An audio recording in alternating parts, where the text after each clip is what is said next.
you've watched the rest of my Queen Anne videos, then you'll know that it is rocking. You might think that I won't even be able to find 10 things that I hate, but do not worry, I have got a lot of hate to give. 10 things I love and 10 things that suck. Here, ladies and gentlemen, we go.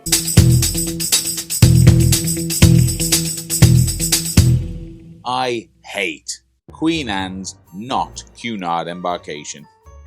A highlight of boarding a Cunard ship is walking straight into the grand old atrium, surrounded by staff in the red bellhop uniforms, gazing up at the fresco, and feeling 10% more intelligent by listening to the harpist or strings group playing you in. On QA, you board into a corridor. There's one or two red uniforms milling around, but nobody's calling me homie. And a corridor is a corridor, and paid up members of Club Cunard feel robbed of that first Cunard moment. A polite LA story mugging more than a violent carjacking, but robbery is robbery. I love Bright Light Society, a smallish cabaret bar with a mixture of included and pay extra shows. You do get at least one free drink with the paid shows, and once the shows kick out, the place is a disco or karaoke bar. There's a team of 5 entertainers, 1 Vic, 2 Bobs, and 2 incredible dancers with way intense concentration faces. The shows are a bit hokey and slapstick, they don't really make any sense, and they are blinking brilliant. I'd argue about firemen getting a pay rise, even if my house was burning down, and even I thought it was worth paying extra for. Anytime I'm on QA, I will be going here every night, and you should too. I hate the creepy massage parlour. Whilst I was wandering around being nosy, I saw a treatment room with vacant on the door, and I let myself in to take a look.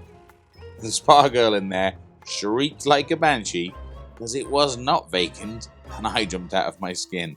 I think a bit of whittle came out. Anyway, she did chatting on me and said, "Let me show you the couples room." There's 2 massage tables, fair enough. A small steam room and sauna, okay. A shower for 2, and a fluffing double bed. I suddenly did not feel happy about being in there, and I ran like crazy.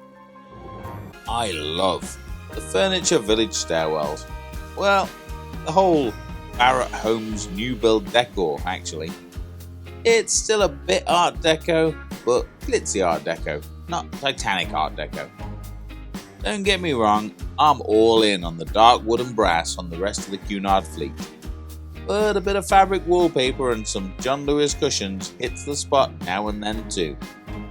It's middle class glamorous, which, as a pool person, I really enjoy. I hate guest entertainers. This ship is supposed to be bringing younger customers into the brand. A Bernard Manning tribute act doing "Take My Wife" style comedy is not the way to entertain people that still have a pulse. There are actual comedians doing cruise ships these days. Why trawl through the working men's club circuit? I love guest entertainers. As it turns out, I'm way into a bit of violin.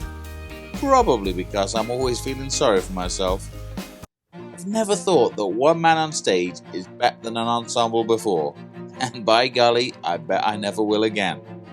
Violin for the win. I hate the bullskip renaming of things for no reason, especially where they've used existing well-known Cunard names and just swapped them around.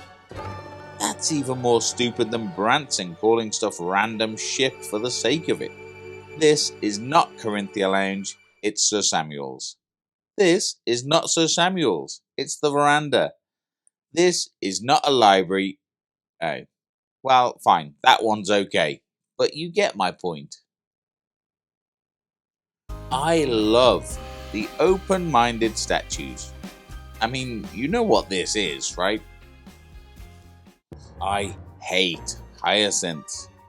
Like pish-poor puddings on P&O or stags and hens on a three-nighter from Southampton, if you book Cunard, you are going to meet some hyacinths. Now, hyacinths are usually ladies, like the woman declaring, "We are Regent and Oceania people," at afternoon tea. And her husband did have a real Richard vibe. Loved her but was ashamed of her type of thing.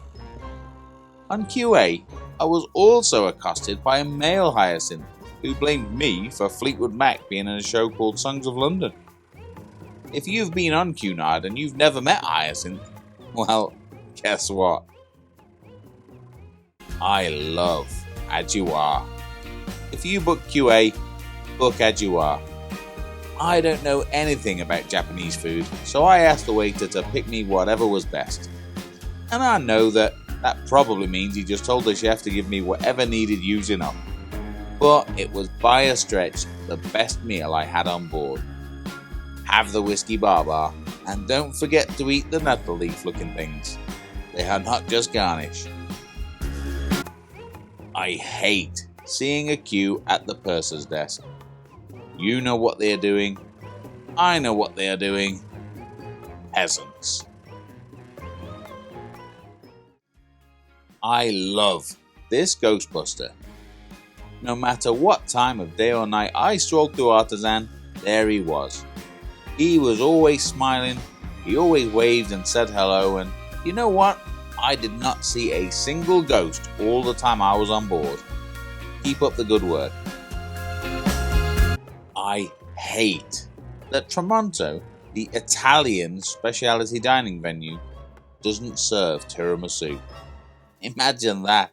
Even Pizza Hut has tiramisu, and it's a real stretch calling that Italian. I love Pavilion Grill. Like all retired pro athletes, I'm spending retirement stuffing my fat face. Not at a pro level, I'm maintaining my amateur status so that I can stuff my fat face in the Olympics. Poolside grills are universally serving up low quality gristle in a bun, and we all accept that because that's what poolside grills are. Not here. The hot dogs absolutely rock. The burgers taste like burgers you choose, not just get because they're close by and included. And sure, the loaded fries aren't very loaded, and the onion rings came straight from Lidl. But I'm not very loaded, and I came straight from Lidl, and I'm still a hottie. I hate whoever signed off on the Pavilion sound system. Whatever is playing on the screen each evening gets a listing in the Daily Planner as if it's a viable option for entertainment. But the booming, echoey sound is almost impossible to make any sense of. It almost sounds like loud music in a swimming pool. I love shared dining tables at dinner. Now, this is not specific to Queen Anne, but I did have good table mates here. Just me, an eligible 42-year-old bachelor, and 6 70-year-old hotties. Now, you don't have to like all your table mates, but as long as they have something interesting to say or there's a bit of drama, then it's a good one. I hate the half-hearted approach to health and fitness. Cunard stuck a flag in the ground and said, "This ship is fitness forward." Then they gave it a very modest gym, pinned the yoga studio inside 18 months, and the wellness cafe has such a small, almost apologetic menu that it's borderline pointless. The flag fell over early doors and they haven't bothered picking it up. I mean, they don't even go on and on about kale. I love the space. Freeboarding, I was mildly concerned that it would feel a bit claustrophobic. It's got the least space per passenger of any Cunard ship, and this cruise was fully booked. But I was never really in a queue. An American woman did the queuing at afternoon tea on my behalf, presumably as a last-ditch attempt to maintain the special relationship now that the orange moron is in office again. And there's still space for idle sitting in places that don't really do anything, and it doesn't feel like you're constantly dodging upsells. I hate the fluffing, endless pretense The Banksy Lady Di banknotes are rare, and that any piece of art on board is an investment. This is not a gallery. It's a shop. I quite like this, for example, but it's a hologram. Holograms used to come for free, glued to the front of the Beano. I feel like the disingenuous art lectures pretending that this stuff is something that it isn't is on the wrong side of the salesman/conman divide, and a lot of older people who might be taken advantage of are regulars here. Tut, tut, tut. I love that QA is Cunard from bridge to butt. Sure, it's wearing a tarty frock, but it's still the pretentious, condescending girl next door that we all know and love, and I am here for it. If you are in the market for a modern take on tradition with sushi and cabaret in a 100% ghost-free environment, well, there is no better ship on the water. 10 Things I Loved and 10 Things I Hated on Queen Anne. Done.